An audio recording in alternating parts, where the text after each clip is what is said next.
Hello, and thanks for joining me. Let's chat for a bit about Disarmed, the story of the Venus de Milo by Gregory Curtis. This is the most recent book that I finished, and following this chat, I'll also touch base briefly on what I'm currently reading, as well as do a drawing to see what the universe is going to bring me for my next read.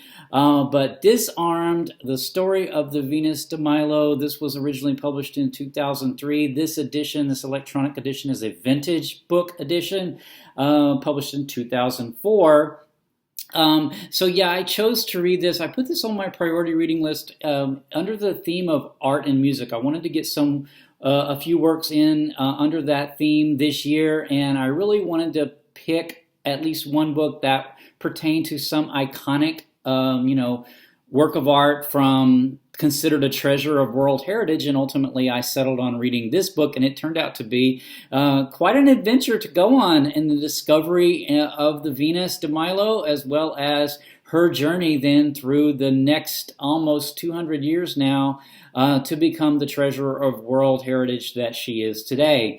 So her story basically starts for us in the modern period. In 1820, there is a French ship called the Estafette that is in port on the island, the Greek island of Melos. At this point, this island is actually part of the Ottoman Empire, and there's a young ensign who is, I wrote it down, 23 years old at the time, and his name was Vautier. And he and a couple of other sailors go on land to look for some Greek treasures, because by this point, the Greek sort of classical world is considered to be the sort of the epitome of culture to Europeans, and so the young science of archaeology is just sort of getting started, and this young ensign is has a real attachment to the works of Greece, and so he's hoping to find some artifacts and things. So they go out with a couple of shovels. Well, while they're out roaming around by this theater of on the island of Melos, there is a farmer digging nearby for some stones to use in a building, and this Vautier happens to see him come across a fragment of a statue, and he goes to investigate it. The farmer, since it's not really a building material, is, according to the book, beginning to cover it back up because it's not going to be of use to him. But then, so this French ensign goes over and becomes very excited by the two pieces. It's the bottom half and the top half of what we would later become known to us as the Venus de Milo. And so this young ensign sort of gets carried away because he thinks it's so striking. They've actually put the pieces together there, and the farmer then, understands that this French guy is very interested in the statue, and so, basically wants to sell it to him. So the ensign then goes and gets an officer eventually. A couple of other French officers, naval officers, come and look at the statue and recognize it as something, sort of significant. And so they set about buying it for the French government. But this all takes a little bit of a process to do.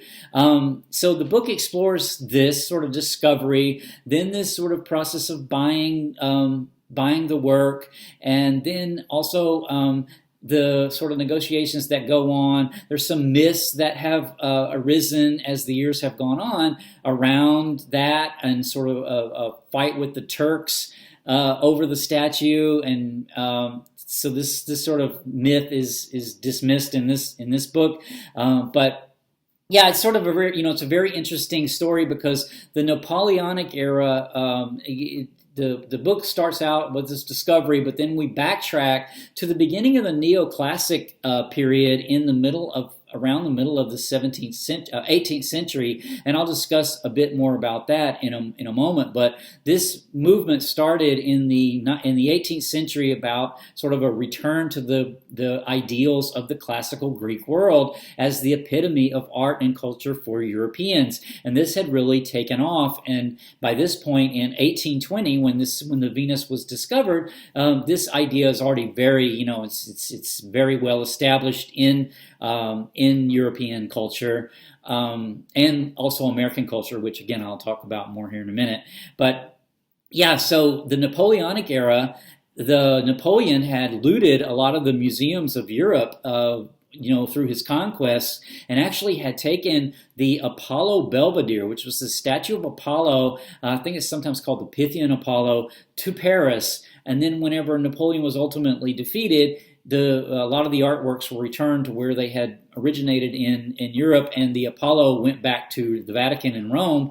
And so Paris, France, no longer had a sort of an art of an art form, a work of art that could really rival the Apollo. And then also by this time, the Elgin marbles, the Parthenian marbles, from the Parthenon, had arrived in London. So England had the Elgin marbles, and the Apollo Belvedere was back in the Vatican. So France did not have a sort of a iconic work of classical art anymore, and so they were really searching for one. So they eagerly grasped onto the Venus de Milo. She, like I mentioned, she was discovered in two pieces: her upper half and her bottom half. Then there was also a base that had an inscription on it. And then she was discovered with also a fragment of an arm holding an apple.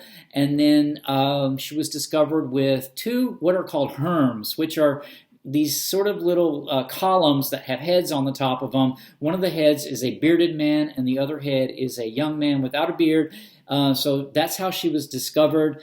And spoilers. So usually I don't really concern myself in nonfiction, especially history, with spoilers, because I feel like, history is known, so there's not a lot of times really spoiler driven, as maybe in a work of fiction would be. But in this case, I'm not going to tell the solution to the mystery, because I found when I was reading this mystery, like what were her arms doing originally? Let me get a picture of her. I saved a picture that I could show, just because she's so beautiful, just to remind folks what she looks like. She's just absolutely gorgeous, but she's missing her arms, and you notice down below the base there is not attached to her now, and neither are the herms that she was found with. I don't even think I'm going to give away I'm not going to give away what kind of structure she was found in, which has since been determined, because that was also part of the adventure, sort of determine what her purpose had been originally. She did not probably look like this to the Greeks, because the Greeks probably had painted her. She had also been wearing some jewelry, which we can tell from holes in the marble. So yeah, just a fascinating sort of discovery. It was very important to the French of the time. Of around 1820, she wound up in Paris at the Louvre, where she still is. But it was really important to them for nationalism.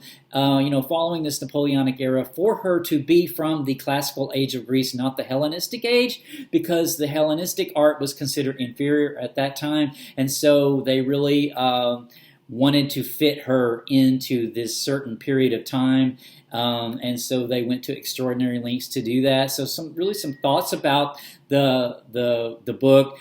This man, I wrote his name down, Johann Joachim Winckelmann, was in the 18th century, in 1755. He was kind of an obscure, living in more or less poverty, sort of, I guess he was a tutor, or maybe at this point he was working as a librarian, I think, for account.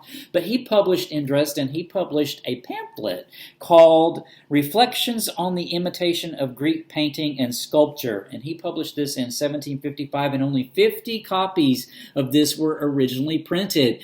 But these 50 copies rapidly sold out, and this book, Reflections on the Imitations of Greek Painting and Sculpture, proved to be extremely influential to European culture and really ushered in the neoclassical movement. And I thought that story was so fascinating about this character. He also sort of has a lurid sort of story around his death. So I think it would be really interesting to read a biography about him at some point. But yeah, that was really interesting to me, because the 18th century, 1755, and then the decades following that, as these ideas of neoclassicism took hold, really influenced the American New American country of the United States. And, when you walk through Washington, D.C. here, everything is neoclassical because that was the reigning epitome of order and culture at the time. And Winkelmann also makes the point that one of the reasons why art flourished under the Greeks was because of their freedom. And so this whole idea of freedom, it really captured the early American founders and structures. They wanted these symbols of neoclassical symbols to represent the United States. So I thought that was extremely fascinating too. Some other ideas about what the Venus was doing. What were her arms doing? It's really hard to tell here, and there's been lots of theories about this in the past, as well as why she's turned the way she is. This is all really discussed in the book. I don't want to give it away in case anybody wants to read the book, because I don't want to distract from that adventure, because to me it was really adventurous to try to follow all the different things of what her arms maybe were doing. And even if she's a Venus, that was up for grabs, or actually an Aphrodite, because she's a Greek sculpture, a Greek statue, and so she would have been known as Aphrodite in the Greek world, as opposed to Venus, which is more the Roman world. But all this was a huge amount of controversy among different scholars of the 19th century. This is also extremely interesting to read through the book, and there were some fascinating characters involved with that.